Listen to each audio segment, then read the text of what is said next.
네, 오늘 말씀으로 복되다 이런 사람들 이런 제목으로 말씀을 드리고자 합니다. 영상에 있어요. 네. 이 영상 여기 PPT 그림을 보시면서 잠시 예화를 들으시겠습니다.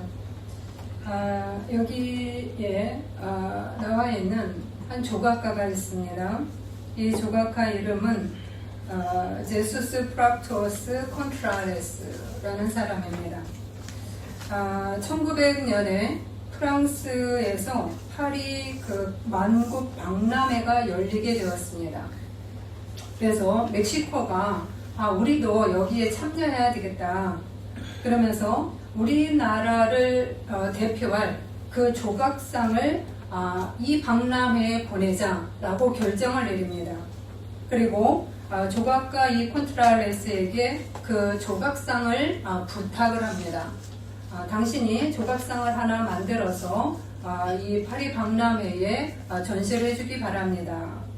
그래서 콘트라레스는 한 가지 그 조각을 만들기 시작을 합니다. 그것은 뭐냐면 죄로 인해서 그 벌거벗겨진 채로 밧줄에 묶여있는 여인의 조각상을 만들기로 합니다. 그런데 이 조각을 하던 중에 그가 한 가지 문제를 얻게 됩니다. 그건 뭐냐면 그가 조각하는 그 오른팔에 섬유성 암을 앓게 되었어요. 그래서 그 오른팔을 잘라버리게 됐습니다. 이제 사람들이 오른팔로 조각을 했는데 오른팔을 잘랐기 때문에 이 사람은 더 이상 이 작품을 완성시킬 수가 없어. 그래서 어느 누구도 이 작품이 완성되리라고 생각해 보질 못했습니다. 그런데 이 콘트라레스는 내가 이 작품을 끝까지 완성시키자, 내가 중단하지 않겠다라는 마음을 갖게 됩니다. 그래서 이 조각가는 정말로 그 오른팔이 없음에도 불구하고 나머지 남아있는 그 왼손을 다시 훈련을 합니다. 이 왼손으로 조각하는 법을 다시 익히고 그렇게 해서 시간이 흘렀지만 이 작품을 왼손 하나만으로 끈질기게 작업을 완성해냅니다. 그래서 1898년에 이 작품을 완성하게 됩니다. 그런데 이 작품을 완성했을 때 사람들이 다 깜짝 놀랐습니다. 콘트라레스 자신도 깜짝 놀랍니다. 내가 생각했던 것보다 더 훌륭한 작품이 나와버린 겁니다. 오히려 이 예술적인 아름다움에 더해서 조각가의 그 포기하지 않은 인내, 열정, 그리고 집념, 그 모든 것들이 합쳐져서 그 고비를, 그 고난을 극복한 그 모습이 이 조각상 안에 담겨져 있는 것입니다. 그래서 사람들은 이 조각의 이름을 따로 별칭으로 불렀습니다. 무엇이냐면 그럼에도 불구하고, 멕시코 말로 말그레 투트라고 부르기 시작을 했습니다. 왜 그럼에도 불구하고 라는 그 이름을 붙였을까요? 조각가가 오른손을 잃었음에도 불구하고 거기에 비관하고 절망하고 분노하고 그리고 하나님을 원망하는 그러한 늪에 빠지지 않고 그런 죄 속으로 더 들어가면서 자기 인생을 포기하면서 굉장히 고통스럽게 모든 것들을 내던져버리는 그러한 길을 따르지 않고 오히려 더 뛰어난 작품을 만들어낸 그 작가의 정신을 기리기 위해서 그럼에도 불구하고라는 그 제목을 달아줍니다. 그런데 안타깝게도 이 조각가는 이 조각을 만들고 난 4년 후에 36세의 나이로 죽게 됩니다. 저는 이 조각을 보면서 조각상과 그 조각가를 보면서 생각을 합니다. 그 여인 조각상의 모습을 보세요. 죄를 짓고 쇠사슬에 묶여 있습니다. 그러나 그 일어서려고 몸부림을 치는 모습이 보입니다. 무언가 새로운 삶으로 내가 이제는 일어나야지 라고 하는 모습은 아닐까 생각하게 됩니다.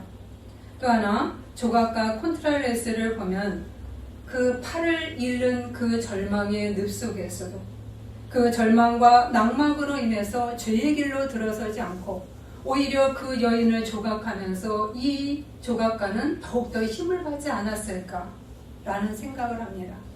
그러면서 저는 이들은 행복한 사람이 아닐까 생각하게 됩니다. 우리는 어떠하십니까? 내가 조금만 힘들어도 참지 못하고 다 쏟아내지 않을까요? 실패의 이유를 다른 사람이나 환경에 돌리면서 내가 합리화하지 않은가 한번 생각해 보시기 바랍니다. 우리는 두 종류의 사람이 있다고 합니다. 첫 번째는 다른 사람이나 환경 그리고 과거의 지배를 받는 자, 그 사람들이 쓰는 단어가 있다고 합니다. 그 단어는 무엇이냐면 그것 때문에, 뭐 때문에 핑계를 대는 거죠. 뭐 때문에, 저 사람 때문에, 이런 일 때문에, 이것 때문에 내가 이렇게 힘들어요. 이것 때문에. 그래서 뭐뭐 때문에 라는 단어를 많이 사용하는 사람이 있다고 합니다. 그런데 또 한 사람은 이렇게 누구 탓을 하기보다 이런 환경에서 벗어나기 위해서 애쓰는 사람이 쓰는 단어가 있다고 합니다. 그것은 뭐냐면 그럼에도 불구하고 라는 단어를 쓴다는 겁니다. 내 상황이 힘듦에도 불구하고 힘들어요. 맞아요. 나 너무너무 고통스러워요. 그럼에도 불구하고 나는 하나님을 의지하면서 앞으로 가야지요. 그래요. 내 마음에 아픔이 많아요. 그럼에도 불구하고 하나님은 나를 도우실 거예요. 이렇게 그럼에도 불구하고를 사용하는 사람들이 있다고 합니다. 누가 승리하는가? 그럼에도 불구하고를 사용하는 사람들이 아마도 더 나은 길로 가게 되겠죠. 아멘. 여러분은 어떤 단어를 많이 쓰고 계실까요? 우리 한번 생각해 보시기를 바랍니다. 그런데 그럼에도 불구하고 이 조각상의 이름인 그럼에도 불구하고 이 단어를 어딘가 비슷하게 들리는 것이 있습니다. 그러니까 이 소리와 이 그럼에도 불구라고 하는 단어와 비슷한 느낌이 드는 그러한 것이 있습니다. 무엇일까요? 성경에서 보면 저는 뭐가 떠오르냐면 그리 아니하실지라도 이 단어가 같이 떠오릅니다. 물론 영어는 조금 다릅니다. 그럼에도 불구하고는 despite everything 그러나 그리 아니하실지라도는 but even if he does not 하나님이 그리 아니하실지라도 다니엘의 고백이지요. 왕이여 우리가 섬기는 우리 하나님이 우리를 극렬히 타는 풀목 가운데서 능히 건져내시겠고 왕의 손에서도 건져내시리이다. 그리 아니하실지라도 왕이여 우리가 왕의 신들을 섬기지 아니하고 왕이 세우신 금신상에게 절하지도 아니할 줄을 아옵소서. 다니엘은 그리 아니하실지라도 내가 고난 속에서 죽을지라도 나는 하나님을 떠나지 않겠습니다. 라고 고백하는 말입니다. 아멘. 우리가 이것이 바로 복 있는 자의 모습입니다. 아멘. 새해에는 우리들이 모두 인사말을 건넵니다. 새해 복 많이 받으세요. 새해 복 많이 받으세요. 그죠? 우리들도 했습니다. 그런데 특별히 크리스찬들, 기독교인들은 우리가 새해 복 많이 받으세요 라고 우리가 서로 말씀을 서로 나눴고 건넬 때 어떤 의미로 이 말씀을 건네느냐, 하나님으로부터 복을 많이 받으세요 라고 하는 의미로 건네지요. 하나님으로부터 복을 많이 받으세요 라는 그러한 마음을 담아서 인사를 합니다. 그러면 우리가 하나님으로부터 이 복을 많이 받으세요 라고 했을 때 과연 이 복은 어떤 것을 의미할까? 오늘 이 복에 대해서 말씀을 드리고자 합니다. 복에는 두 종류의 히브리어 단어가 있습니다. 첫 번째는 바라크입니다. 바라크는 무엇인가? 복은 하나님이 주시는 것이라는 것입니다. 아멘. 복은 그냥 저절로 임하는 것이 아니라 하나님이 주시는 것. 아멘. 그래서 복의 근원은 하나님이라는 뜻이 바로 바라크입니다. 아멘. 축복은 바로 위에서 하나님이 위에서 아래로 흘러 내려주는 것입니다. 하나님이 인간을 향해서 몸을 구부리시고 몸을 낮추셔서 은혜를 내려주시는 것입니다. 아멘. 그래서 창세기 1장 28절에 이러한 말씀이 나옵니다. 하나님이 그들에게 복 주시며, 하나님이 우리들에게 복을 주십니다. 아멘. 하나님은 복의 근원이 되시고 복 자체이시기 때문입니다. 그래서 첫 번째 단어는 바라크라는 단어가 있습니다. 두 번째는 아쉬레이입니다. 아쉬레이. 그러면 복 있는 사람이란 무엇일까?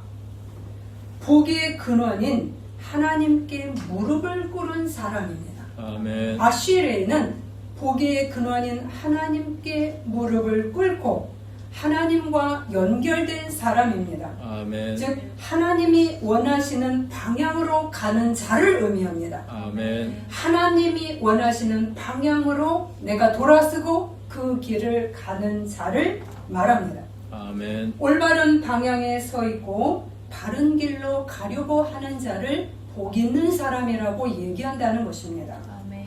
하나님을 향한 방향이 정해져 있고요. 그리고 그 방향이 복된 사람을 바로 복 있는 사람이라고 이야기하는 것입니다. 아멘. 바로 오늘 말씀인 시편 1편의 복 있는 자는 바로 이러한 아쉬레이의 사람입니다. 아멘. 하나님이 원하는 방향으로 가는 자. 시편 1편의 복 있는 자는 바로 이 아쉬레이. 하나님은 바라크로 우리를 축복하시고 우리는 아쉬레이로 하나님을 향해서 섭니다. 아멘. 그러면 이 하나님의 방향으로 가는 아쉬레이의 복은 구체적으로 무엇인가? 이것을 더 살펴보겠습니다. 첫 번째, 아쉬레이의 복은 바로 버림의 길입니다. 비움의 길입니다. 무엇을 버리고 무엇을 비워내는가? 바로 이 길을 걸어가야 되는데 그것이 바로 1절에 나옵니다. 복 있는 사람은 악인들의 꾀를 따르지 아니하며 죄인들의 길에 서지 아니하며 오만한 자들의 자리에 앉지 아니하고.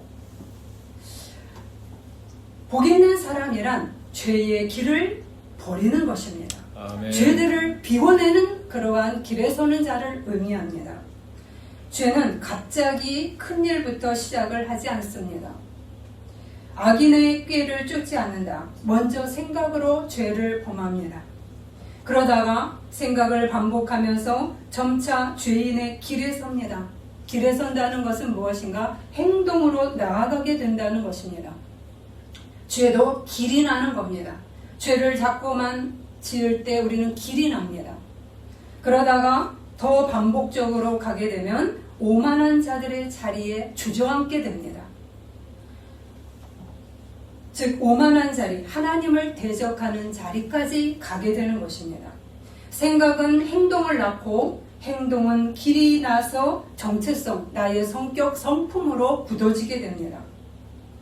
반복된 죄의 결과물은 우리에게 굳어져서 자연스럽게 우리 안에 자리를 잡고 그리고 우리를 흔들어냅니다. 그래서 하나님이 기뻐하시는 길과 방향으로 내가 가는 것을 기뻐하기보단 즐거워하기보단 죄의 길이 더 기쁘고 가깝습니다. 그런데 이 길은 하나님의 길에서 빗나간 길이고 그리고 인생을 방향 없이 비틀거리면서 헤매는 그러한 삶으로 끝나게 됩니다. 우리는 롯을 보면 이 모습을 정확하게 알 수가 있습니다. 창세기 13장 10절에서 12절에 보면은 바로 롯이 요단들을 바라보면서 탐욕스러운 모습으로 거기를 바라보는 그리고 생각하는 장면이 나옵니다. 롯은 물질적인 유익과 안전에 우선순위를 두었습니다. 하나님의 기준을 뒤로 하고 그리고 세상적 가치관을 앞에 둔 겁니다. 롯이 눈을 들어 요단 지역을 바라본즉 소알까지 온 땅에 물이 넉넉하니 여호와께서 소돔과 고모라를 멸하시기 전이었으므로 여호와의 동산 같고 애굽 땅과 같았더라. 요단 들을 바라보니까 너무나 좋아 보이는 겁니다. 야, 여기서 살면 너무나 행복하겠다. 모든 부여와 풍요와 물이 넘쳐나고 그 동네도 너무너무 옥토 같은 그러한 장소인데 여기에 탐이 나는 겁니다. 그래서 가차없이 자기를 지금까지 돌보아준 아브라함을 떠나지요. 그런데 이렇게 생각으로 거기를 찜하고 있었던 그 롯이 요단을 향해서 걸어갑니다. 그런데 거기에서 멈추지 않지요. 그가 요단 지역을 택하고 동으로 옮기는 길을 내기 시작을 합니다. 그러다가 더 깊숙이 소돔 도시 안으로 들어가서 그 중심부에 자리를 잡습니다. 이처럼 죄는 작게 시작을 해서 내 생각의 범죄, 그 다음에 행동으로 이어지고 그 다음에 나의 성품으로 자리를 잡게 됩니다. 그래서 아슈레이의 첫 번째 길은 무엇인가? 버림의 길을 택해야 되는 겁니다. 아멘. 비움의 길. 이러한 죄악되는 나의 생각, 나의 행동, 나의 성품이 되어버린 이러한 것들을 하나씩 하나씩 버리는 길입니다. 아멘. 이것이 바로 하나님의 복의 방향으로 가는 길입니다. 아멘. 복 있는 자는 죄악을 가볍게 생각하지 않습니다. 그리고 한 번 회개한다고 해서 버려지는 것이 아닙니다. 그만큼 우리 안에 자리를 굳게 아주 뿌리 깊게 자리를 잡고 있는 것들이 우리 안에 있습니다. 여러분은 어떤 죄악이 있을까요? 예수 그리스도를 믿음으로써 우리는 구원받았습니다. 그러나 우리는 매일매일 또 자범죄를 짓고 고범죄를 짓고 우리가 알게 모르게 죄를 짓는 것들이 많이 있습니다. 그러나 현대 기독교에서 중요한 것 성화를 잘 가르치지 않지요. 예수 그리스도를 우리가 믿는 자는 예수를 닮기 위해서 분투하는 그런 과정에 돌입하셔야 합니다. 우리 안에 죄성을 가지고 그것을 마냥 즐겁게 즐기면서 사는 것이 아니라 그 죄의 짐을 덜기 위해서 그것을 덜어내기 위해서 그것을 버리기 위해서 분투하는 길을 걸어가야 되는 겁니다. 아멘. 바로 이렇게 작은 것부터 내가 비움의 길을 걸어야 합니다. 아멘. 내 힘으로 잘 안 되죠. 우리 힘으로 잘 안 됩니다. 그래서 성령의 힘을 의지해서 걸어가시되 반복적으로 계속해서 걸어가셔야 합니다. 아멘. 죄는 우리에게 무거운 짐을 얹혀놓습니다. 마음도 무거워지고 사람의 인격도 좋지 않게 변하게 만듭니다. 하나님은 우리를 사랑하시기 때문에 우리의 죄짐을 가볍게 하려고 들어오십니다. 이것이 바로 아슈레이의 길을 가는 자에게, 즉 버림과 비움의 길을 걸어가는 자에게 하나님께서 복되다 이런 사람이여라고 말씀하는 것입니다. 아멘. 그런데 우리는 이 버림만을 해서는 부족합니다. 또 하나를 하셔야 될 것이 무엇이냐? 체험의 길을 걸어가셔야 합니다. 그것이 2절입니다. 오직 여호와의 율법을 즐거워하여 그의 율법을 주야로 묵상하는도다. 아멘. 버림은 체험을 위한 준비입니다. 망가진 것들을 부수고요. 그리고 새로운 구조물들을 우리 안에 세우셔야 합니다. 아멘. 가끔 해서도 안 되고 이것 또한 반복적으로 하셔야 합니다. 율법을 주야로 묵상하는도다. 여기에 주야라는 단어가 나옵니다. 주야, 낮과 밤. 주야는 특별한 날이 아닙니다. 우리의 평범한 일상에서 말씀과 기도로 하나님을 사모하면서 우리가 반복적으로 하나님을 사모하는 길을 자꾸 걸어야 하시는 겁니다. 아멘.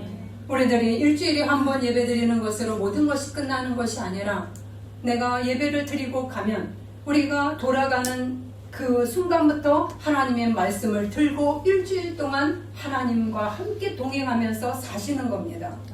그래서 월화수목금토 이렇게 시작이 되는 겁니다. 하나님의 말씀을 공급받고 그것을 내 삶 속으로 들고 가서 지키려고 애쓰면서 살아가는 삶. 그래서 매일매일 성경 한 장을 읽으시면서 하나님의 말씀이 내 안에서 길이 나고 하나님과의 관계들이 더욱더 깊어지기를 애쓰는 그러한 체험의 삶을 우리들이 살아가야 된다는 것입니다. 아멘. 복 있는 자는 한 번, 그냥 말씀 한 번 붙잡은 자가 아닙니다. 바로 계속 붙드는 자라는 말씀입니다. 아멘. 처음부터 말씀이 재밌고 즐겁고 그리고 신나지 않습니다. 그런데 말씀을 보다 보면 길이 나지요. 그죠? 여러분 길 내기 어려우시죠? 핸드폰은 길이 너무나 잘 납니다. 아무 때나 들고 다니면서 핸드폰을 집중해서 내가 길이 잘 나 있습니다. 그런데 하나님의 말씀을 보긴 데는 저항이 많을 수 있습니다. 왜 한 장이 왜 이렇게 안 읽혀져요? 기도 10분이 왜 이렇게 어려울까요? 길이 안 나서 그렇습니다. 우리가 길을 내셔야 됩니다. 아멘. 말씀의 길, 기도의 길, 하나님과 교제하는 길, 봉사의 길 이런 것들이 나셔야 합니다. 아멘. 이 말씀을 채우는 것이 왜 중요한가? 이 말씀이 나를 잡고 그리고 나에게 소망과 위로와 미래의 꿈을 주시기 때문입니다. 그리고 그 미래의 꿈을 이루기 위해서 하나님이 먼저 앞서가시고 그것을 이루시기 때문입니다. 또 하나 그 말씀은 나의 죄악을 비춰주는 빛이 되고 등이 되어져서 그리고 죄악을 비춰줄 뿐 아니라 그것을 허물어낼 수 있는 능력이 우리 안에 작동하도록 주님께서 역사하시기 때문입니다. 우리가 하나님의 말씀을 받고 그 말씀을 읽고 기도할 때 우리는 하나님이 바라는 방향으로 가고자 하는 마음이 더 커집니다. 아멘. 그리고 점차 하나님과의 교제가 우리를 행복하게 만들기 시작을 합니다. 아멘. 바로 이렇게 하나님과의 교제가 더 가까워지는 자에게 주님은 아 복되다 이런 사람이여 라고 말하는 것입니다. 아멘. 복 있는 자는 이라는 말이 바로 아 복되다 이런 사람이여 라는 말입니다. 우리가 그 예를 다니엘을 통해서 보시면 정확하게 나옵니다. 다니엘은 바벨론 포로로 끌려갔습니다. 가자마자 그들은 신에게 드려진 음식을 제공을 받습니다. 그랬을 때 다니엘은 자신의 신앙과 정체성을 지키기 위해서 저에게는 채식만 주십시오. 저희에게 고기를 주지 마시고 그냥 저희를 지켜주십시오. 지켜봐 주십시오. 그러면서 다니엘은 기도와 말씀으로 계속해서 먹습니다. 그랬을 때 그의 얼굴은 더욱더 빛이 나고 더욱더 빛나고 아름다운 모습으로 눈에 두드러지게 왕에게 선택이 됩니다. 아멘. 또한 느부갓네살 왕이 자신의 신상 앞에 절하지 않는 자는 풀무불에 넣겠다는 위협을 했습니다. 그럼에도 불구하고 다니엘은 그 말에 타협하지 않고 하나님의 길, 하나님이 바라시는 방향을 향해서 걷습니다. 그래서 아까 말씀하신 대로 그렇게 하지 아니하실지라도 왕이요 우리가 왕의 신들을 섬기지도 아니하고 왕이 세우신 금 신상에게 절하지도 아니할 줄을 아옵소서. 내가 죽을지 모르지만 그럼에도 불구하고 하나님의 말씀, 하나님이 원하시는 길을 걷겠나이다. 내가 잠시 타협으로 인해서 행복하는 것보다 내가 죄악의 길을 선택하는 것보다 하나님의 길을 선택하여 걷겠나이다 라고 고백하는 것입니다. 아멘. 다니엘은 이게 한 번 겪은 게 아니죠. 다리오 왕 때 또 한 번 겪습니다. 다리오 왕이 다른 신들에게 절을 하면 사자굴에 집어넣겠다고 위협을 했습니다. 그럼에도 불구하고 다니엘은 또 한 번 거절을 합니다. 죽을 고비를 많이 거치는 거지요. 이때도 자신의 영달을 위해 타협하지 않습니다. 그리고 오히려 주야로 말씀을 묵상하고 기도하기를 반복했습니다. 다니엘서 6장 10절입니다. 윗방에 올라가 예루살렘으로 향한 창문을 열고 전에 하던 대로 하루 3번씩 무릎을 꿇고 기도하며 그의 하나님께 감사하였다. 하루 3번씩 전에 하던 대로 길이 난 겁니다. 기도의 길이 났고요. 말씀 읽는 것이 길이 났습니다. 그래서 그 하나님이 가슴을 뛰게 하고 그 유혹에도 나를 지켜주고 내가 그 악에서 뒹굴지 않도록 하나님의 보호막이 펼쳐지기 시작을 한 겁니다. 아멘. 하나님과 교제하는 것은 우리를 살립니다. 아멘. 오히려 이 시간을 통해서 그는 더욱더 높임을 받습니다. 다니엘은 아슈레이의 길을 걸어간 대표적인 사람입니다.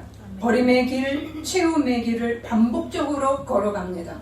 죄악을 버리고 하나님을 향하는 길을 계속적으로 불의함에도 불구하고 내가 불이익이 있음에도 불구하고 그 길을 선택합니다. 이것이 바로 하나님이 바라는 방향으로 나아가는 아슈레이의 길입니다. 아멘. 이 같은 아슈레이의 길을 걸어가는 자에게 하나님은 그를 그냥 보고만 계시지 않는다는 사실입니다. 이러한 자들에게 하나님의 은혜의 손길, 즉 하나님의 바라크의 은혜가 주어집니다. 아멘. 그것이 바로 3절, 6절입니다. 그는 시냇가에 심은 나무가 철을 따라 열매를 맺으며 그 잎사귀가 마르지 아니함 같으니 그가 하는 모든 일이 다 형통하리로다. 무릇 의인들의 길은 여호와께서 인정하시나. 바로 이 은혜가 더욱더 이 아슈레이의 길을 걸어간 자에게 주어지는 바라크의 은혜입니다. 바라크는 뭐지요? 하나님께서 허리를 구부려서 우리들에게 복을 흘려 보내주시고 적극적으로 우리를 축복하시는 그러한 은혜가 바라크라고 이야기를 드렸습니다. 아멘. 이 은혜를 먼저 주시기 시작했고 우리가 아슈레이의 길을 걸어갈 수 있도록 힘을 내주며 그리고 그 아슈레이의 길 속에서 하나님은 계속해서 바라크의 은혜를 내려주신다는 이야기입니다. 아멘. 그러면 구체적으로 보시면 첫 번째 시냇가에 심은 나무라고 이야기를 했습니다. 하나님은 그를 시냇가에 심습니다. 내가 스스로 심은 것이 아닙니다. 이 시냇가란 무엇인가를 구체적으로 좀 더 보셔야 합니다. 팔레스타인은 건기와 우기가 뚜렷이 구분되는 지역입니다. 즉 비가 올 때는 계속 비가 오고요. 그래서 아주 물이 넘치도록 흘러넘칩니다. 그러다가 비가 안 오면 아주 메마른 광야 땅이 되는 곳이 팔레스타인 지역입니다. 이스라엘 지역이란 말입니다. 그래서 우기 때 비가 올 때는 비가 600mm 정도로 많이 와서 그냥 물이 철철철철 흐르면서 풍요로운 삶을 살아요. 그런데 그 다음에 비가 안 올 때는 그냥 쫙 안아버려갖고 태양빛이 쨍쨍하게 찌는 그러한 가운데서 그 천이 그 바닥이 쫙쫙 갈라지는 간헐천이 되어버리는 거예요. 마른 골짜기가 되어버린다는 것이죠. 그래서 평소에는 마른 골짜기가 되고 비가 많이 내리면 물줄기가 되는 곳입니다. 그렇기 때문에 이곳에서는 나무가 큰 나무가 자라지 못한다는 거예요. 그냥 작은 나무, 작은 과실나무가 그냥 그곳에 많다고 이야기합니다. 그런데 오늘 말씀에 나올 시냇가에 심은 나무는 이 간헐천이 아닙니다. 이 시냇가에 심은 나무는 물이 풍성하게 저장되어 있는 인공적으로 만든 관계수로입니다. 일부러 그 비가 안 올 때도 물이 계속 저장해서 흘릴 수 있도록 만들어 놓은 인공 관계수로입니다. 이러한 곳에 하나님께서 아슈레이의 길을 걸어가는 자를 더욱더 적극적으로 심으신다는 이야기입니다. 아멘. 왜냐? 비가 안 올 때도 물을 공급해주고요. 그리고 비가 많이 올 때도 또 적절하게 조절해서 물을 공급해줘서 그러면서 사시사철 푸른 나무가 되고 그리고 많은 열매를 맺고 그리고 나무는 튼실해져서 점차 커지게 되는 것입니다. 왜냐하면 생명의 근원과 계속 맞닿아 있기 때문입니다. 아멘. 하나님 자체가 생명의 근원이죠. 아멘. 하나님 자체가 바로 시냇가이시고 그리고 관계수로이기 때문입니다. 아멘. 그렇기 때문에 우리는 신약에서 예수님은 생명수 샘이 된다고 얘기하셨죠.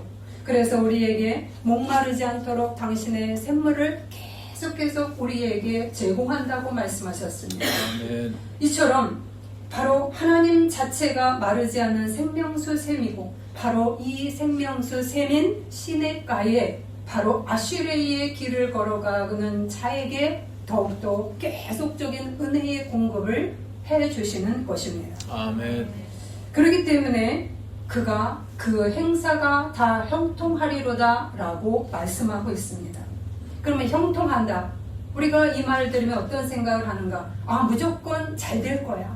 우리는 아프지도 않을 거고 우리는 돈도 떨어지지 않을 거고 우리는 고난이 없을 거야. 형통이라는 단어를 우리는 이렇게 해석합니다. 그러나 성경에 나오는 형통이란 그런 뜻이 아닙니다. 형통한다는 것은 하나님과 바른 관계에 계속적으로 내가 살아가는 것입니다. 아멘. 그렇기 때문에 세찬 고난이 와도 내 안에 다니엘처럼 감옥에 들어가고 죽을 고비가 와도 내 안에 돈이 다 떨어져도 바울이 돈이 다 떨어졌어요? 없었어요? 매를 많이 맞았어요. 그럼에도 불구하고 하나님을 그때 기분 나빠서 휙 떠나는 것이 아니라 그 하나님의 은혜를 생각하면서 더 버티고 더 강해지고 더 튼실해지고 그러면서 더 아름다운 열매를 맺혀가는 자, 바로 이렇게 앞으로 꿋꿋이 걸어갈 수 있는 삶으로 우리들이 빚어진다는 것입니다. 아멘. 이것이 바로 형통하다는 뜻입니다. 아멘. 우리는 하나님을 오해하는 것이 있죠. 내가 예수를 믿었는데 왜 나에게 이런 일이 있는 겁니까? 왜 우리에게는 이렇게 힘든 일이 있는 겁니까? 그렇기 때문에 하나님을 원망합니다. 하나님에게 분노합니다. 왜 나에게 이러시는 거예요? 우리는 이런 말을 너무 많이 씁니다. 그러나 하나님은 우리에게 예수를 믿는다고 고난을 지어준다는 말은 없습니다. 피할 길을 내셔서 우리에게 돕는 자를 보내서 우리에게 그 길을 삐껴서 갈 수도 있고 또 위기 상황에서 구원하실 수도 있습니다. 그러나 모든 그 고난에서 모든 불이익에서 우리들이 비껴나지는 않습니다. 단지 하나님께서 우리를 구원하실 수도 있지만 하나님은 우리를 오히려 고난을 통과할 수 있는 강한 능력과 힘을 주시면서 그 안에서 우리의 성품이 더욱더 아름다워질 뿐 아니라 우리가 이전보다는 더 다른 사람으로 강인해져 가는 것입니다. 아멘. 그리고 그 문제를 해결할 수 있는 능력이 더욱더 우리에게 생기고 지혜가 생기고 총명이 생기고 날마다 믿음이 성장해 나가는 것입니다. 아멘. 하나님이 붙드시기 때문에 쉽게 무너지지 않습니다. 오히려 뚫고 갈 수가 있습니다. 아멘. 그렇기 때문에 시냇가에 심기운 나무들이 되는 겁니다. 이 심기운 나무들은 어떤 모습입니까? 뜨거운 햇빛을 받습니다. 똑같이. 그리고 폭풍이 막 지나갑니다. 고난입니다. 그럼에도 불구하고 시냇가에 심은 나무는 흔들리지 않습니다. 뿌리가 뽑혀나가지 않습니다. 오히려 하나님이 그 뿌리를 더욱더 튼실하게 잡습니다. 바로 이 말은 우리가 좁은 마음의 사람, 작은 관목이 아니라는 얘기입니다. 아멘. 이러한 사람들은 하나님이 더 큰 나무로 길러내십니다. 아멘. 이렇게 쉽게 내가 환경에 따라 이렇게 흔들리고 저렇게 흔들리는 그런 사람이 아니라 내가 뿌리를 굳게 받으면서 다니엘처럼 앞으로 바울처럼 매를 40번을 맞아도 앞으로 걸어가는 존재가 되는 것입니다. 아멘. 믿을 만한 큰 그릇이 되는 것이고요. 오히려 많은 사람들을 품어내는 그런 넓은 마음이 형성되어 갑니다. 큰 나무 밑에 많은 사람들이 모이지요. 작은 나무 밑에 작은 마음을 가진 사람 밑에 들어가기는 어렵습니다. 하나님을 따르는 사람들을 바로 이렇게 큰 나무로 만든다는 이야기입니다. 아멘. 그러면서 아름다운 열매들을 계속 맺게 만들지요. 콘트라레스 조각가처럼 죽음이라는 그 병 앞에서도 꿋꿋하게 자신의 아름다운 작품을 만들어내고 그러면서도 오히려 그들이 행복할 수 있도록 그 일을 기쁨으로 했던 것. 다니엘처럼 많은 고난 중에서도 하나님의 그 방향으로 걸어가기를 결단했을 때 하나님께서 이 다니엘을 왕들은 바뀌었지만 다니엘은 항상 고위층의 자리에 그를 두지요. 그래서 많은 사람들에게 영향을 끼치는 자로 세운 것, 바로 이것이 하나님께서 주시는 바라크의 축복입니다. 아멘. 그렇기 때문에 말씀에서 하나님께서 의인의 길은 인정하시나 라고 나옵니다. 하나님과 이들의 관계가 더욱더 친밀해졌고 가까워졌습니다. 하나님은 바라크의 축복을 주기 위해서 몸을 구부리시고 우리에게 가까이 다가오시면서 축복을 흘려보내십니다. 우리도 마찬가지로 아쉬레이의 그 복으로 하나님께 무릎을 꿇고 주님의 방향으로 나아갑니다. 아멘. 하나님과 우리의 만남이 얼마나 아름답습니까? 이렇게 아름다운 하모니를 이루면서 걸어갈 때 바로 아름다운 열매들은 자연스럽게 맺힐 수밖에 없는 것입니다. 아멘. 그러나 한 가지를 덧붙이죠. 그러나 악인은 그렇지 않음이요 바람에 나는 겨와 같도다. 바람에 나는 겨와 같다고 얘기했습니다. 아슈레이의 길을 떠난 자들은 이 길을 가지 않고 세상이 바라는 길을 향해서 걸어가는 자, 내 유익을 위해서 잠시의 기쁨을 위해서 하나님을 등지고 걸어가는 때 하나님의 원하시는 길을 성큼성큼 걷기보다는 나의 탐욕을, 나의 유익을 위해서 걸어가기를 결단할 때 그들은 결과물이 바람에 나는 겨라고 얘기했습니다. 바람에 나는 겨는 무엇일까요? 방향성이 없습니다. 뿌리가 없습니다.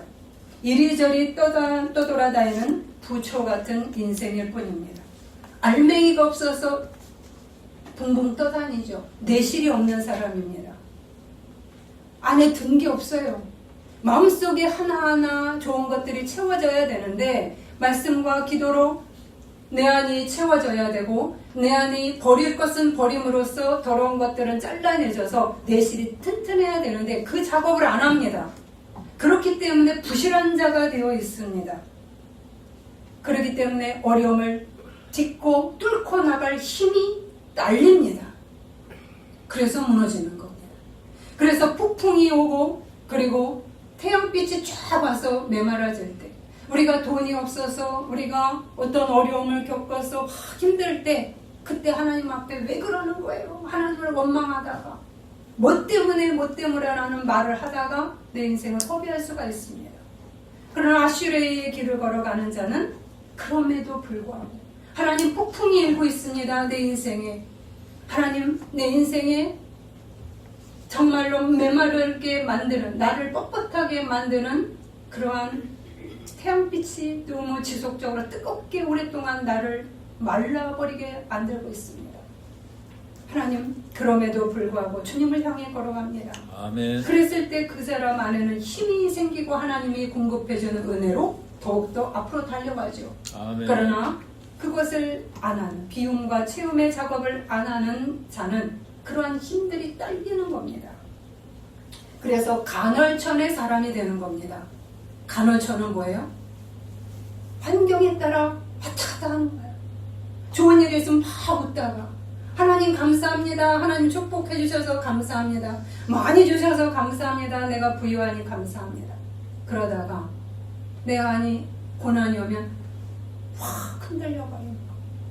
그래서 작은 관목, 큰 나무가 되지 못하고 작은 나무가 간헐천에서 자란다고 얘기를 했습니다. 안 자라는 겁니다. 마음도 작고요. 크기도 작고요. 속도 너무 좁습니다. 생각도 작고 품는 마음도 없고요. 이해하는 마음도 작습니다. 자기만 생각하는 사람이 될 확률이 많지요. 그래서 이 나무는 너무 작아서 다른 사람을 품어낼 공간이 없습니다. 나 하나로 급급한 겁니다. 그래서 가볍습니다. 묵직한 그런 무게감이 안 느껴집니다. 진정성도 없고 성숙함이 없는 그런 바람에 나는 겨와 같다고 이야기를 하고 있습니다. 우리는 어떠할까요? 여러분은 어떠하십니까? 지금 나의 모습 어디에 가까우실까요? 복 있는 자의 길을 적극적으로 걸어가는 아슈레이의 길에 서 있습니까? 아니면 악인의 길을 따르는 것에 내가 길이 나고 있으십니까? 작은 나무가 되고 싶습니까? 간헐천의 나무처럼 자라다 만 나무로 멈추시길 원하십니까? 아니면 시냇가에 심기운 나무처럼 큰 나무가 되어서 하나님의 위용을 떨쳐내는 그러한 나무가 되시기를 원하십니까? 우리 모두가 복을 받는 자가 되고 싶을 것입니다. 새해 모두 우리는 복 받기를 바라며 인사를 했습니다. 그러나 참된 복은 바로 무엇인가? 아슈레의 길을 걸어가는 자. 아멘. 이 길을 걸어가는 자에게 하나님의 바라크의 놀라운 역사를 이루신다는 것을 기억하시기를 바랍니다. 아멘. 바로 우리에게 이러한 바라크의 축복을 주시려고 몸을 낮추시고 예수 그리스도는 이 땅에 오셨습니다. 예수 그리스도는 복의 근원이십니다. 바라크를 주시는 분이시죠. 그런데 이분이 자신의 무릎을 꿇고 하나님이 원하시는 방향으로 하나님을 향해서 길을 걸어가셨습니다. 바라크이신 바라크의 축복을 지니신 분이 아슈레이의 길을 걸어가셨다는 것입니다. 아멘. 바로 이 예수를 따라 걷는 그 길이 바로 복 있는 자의 길임을 우리에게 본으로 보이셨다는 사실입니다. 아멘. 시편 1편은 다시 말합니다. 복 있는 자의 자리에 서라고, 예수의 길을 따라서 아슈레이의 자리에 서고 걸으라고 말합니다. 아멘. 죄를 적극적으로 버리는 비움의 길을 걷고, 그리고 말씀을 일상에서 반복적으로 가까이 하는 체험의 길을 걸으라고 말씀하십니다. 아멘. 하나님도 우리를 큰 나무로 튼실하게 키우시려고 우리를 시냇가에 심으십니다. 바라크의 은혜에 그 축복을 마음껏 내려주시기 원하시기 때문입니다. 아멘. 오늘 성찬을 통해서 우리 예수 그리스도께서 바라크의 축복을 우리에게 주시고 아시레이의 길을 걸어갔도록 촉구하시는 그 은혜가 여러분에게도 아멘으로 받아들여져서 기쁨의 행진이 있으시기를 바랍니다. 아멘. 오늘 이 제목이 나와 교회의 제목이 되시기를 바랍니다. 아멘. 아 복되다 이런 사람들이요. 아 복되다 누구누구요. 라고 불리는 성도님들과 교회가 되시기를 기도합니다. 아멘. 기도하시겠습니다. 오늘도 우리에게 온 마음을 다해 몸을 낮추어 우리를 축복하시는 하나님의 바라크의 은혜에 깊은 감사를 드립니다. 이러한 바라크의 은혜를 따라 우리도 주님께 무릎을 꿇고 하나님이 원하시는 방향으로 가는 자의 길인 아슈레이의 길을 걷기를 결단합니다. 이 걸음 속에 비움과 체험의 길을 반복해서 성실히 걸어가게 하소서. 아멘. 그리하여 주님의 인도하심이 시냇가에 심은 나무같이 큰 나무로 좁은 작은 관목에 그치는 것이 아니라 많은 사람들이 깃들고 품어낼 수 있는 그런 아름다운 열매를 지닌 성도와 교회들로 일어서게 하소서. 아멘. 예수 그리스도 이름으로 기도드립니다. 아멘.